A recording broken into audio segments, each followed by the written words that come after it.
The barn doors creaked against. The desert wind is the last. Embers of sunlight slipped across the sand, painting everything in shades of fire and gold. Ethan stood there, boots planted firm, his shadow stretching long, a cowboy carved from silence and storms. He had spent years breaking horses and burying dreams, yet tonight something different burned in his chest.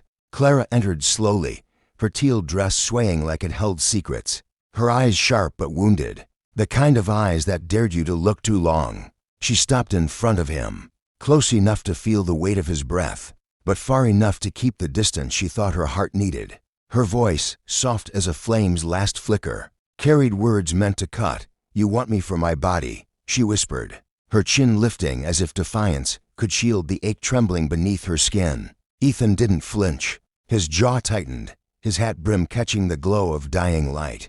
"No," he said low, his tone carrying the thunder of unshed truths. "I want you because you don't beg." The words hung heavy in the air, heavier than any kiss, heavier than any promise.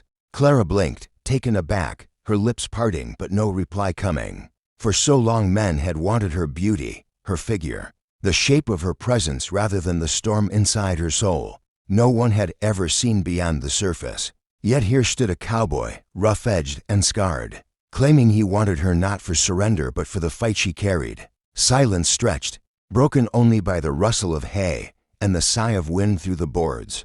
Clara looked away, but her heart hammered as if it finally recognized someone who saw her not as fragile glass but as steel forged in fire. And in that moment, under the blaze of a Texas sunset, two lives stood on the edge of something neither had expected, a truth that could heal or shatter them both.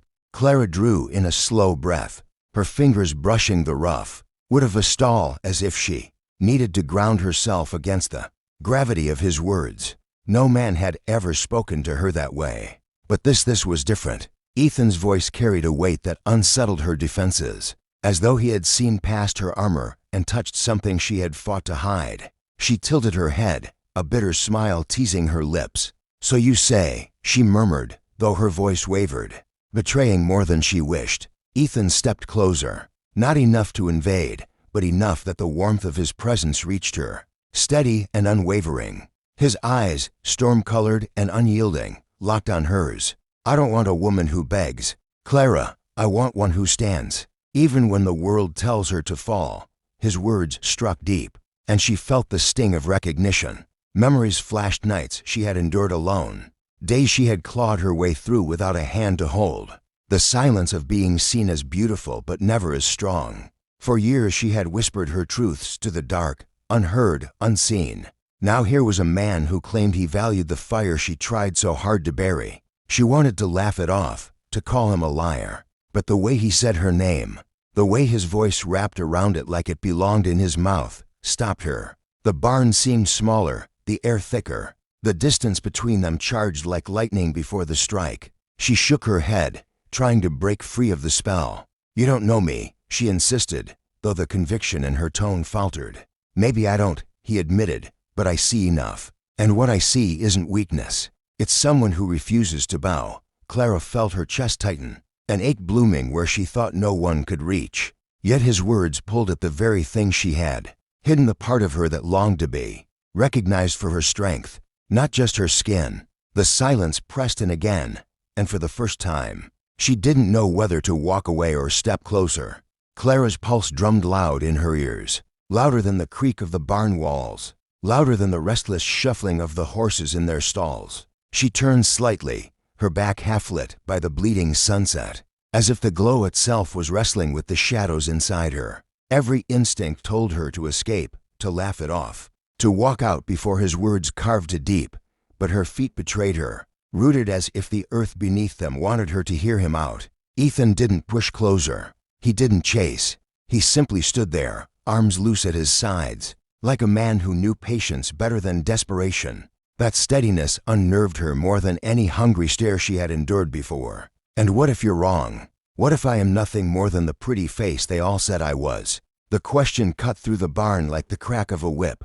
Ethan's eyes narrowed, but not in anger, more in thought, as if her words weighed heavy and demanded respect. He stepped forward once, slow, boots crunching in the hay, and the space between them trembled with unspoken possibility. "Then I'll be wrong," he said, steady as a sunrise. "But I don't think I am." The simplicity of it made her chest tighten. No grand flattery, no practiced lines, no hollow charm. Just certainty. Clara bit her lip, her body aching with the tension of wanting to believe him and fearing what belief might cost. She remembered every promise broken before, every man who swore forever and delivered nothing but emptiness. Yet here he was, this cowboy carved out of grit and silence, telling her he saw something more in her than she had dared to show. The moment stretched, fragile as glass, until the wind pushed hard against the barn doors and a streak of twilight broke the golden glow. Clara shivered, though not from cold, and Ethan noticed. His hand twitched, as if he wanted to reach out, but he stayed still, letting her choose if she would bridge the gap. She turned to face him fully, her heart pounding with a mixture of defiance and desire. "Careful, cowboy," she whispered, her voice softer than before. "Once you see past the body, you might not like the truth." Ethan's lips curved just slightly. Not a smile, but a promise that he would not turn away. "Then show me," he answered, low and unyielding. "Because I'd rather face the truth than live a lie." Her breath caught, and for the first time in years, Clara felt the weight of her walls trembling, ready to crack. The air between them grew heavy, like the barn itself was holding its breath. Clara's eyes flickered with 1,000 unsaid words, each one struggling against the armor she had worn for so long. Ethan didn't move, didn't rush, didn't demand, he just waited. A man carved out of patience, his silence saying more than most men's poetry ever could. She hated how much that steadiness pulled at her, how much it made her want to believe. All her life, people wanted her for what they could see, not what they could not. Her beauty had been her curse, her cage, her mask. But here was a cowboy who dared to tell her he wanted the part of her that refused to break, the part she had buried under whispers and wounds. Her voice came out softer, reluctant but trembling with honesty. "You don't know what you're asking for."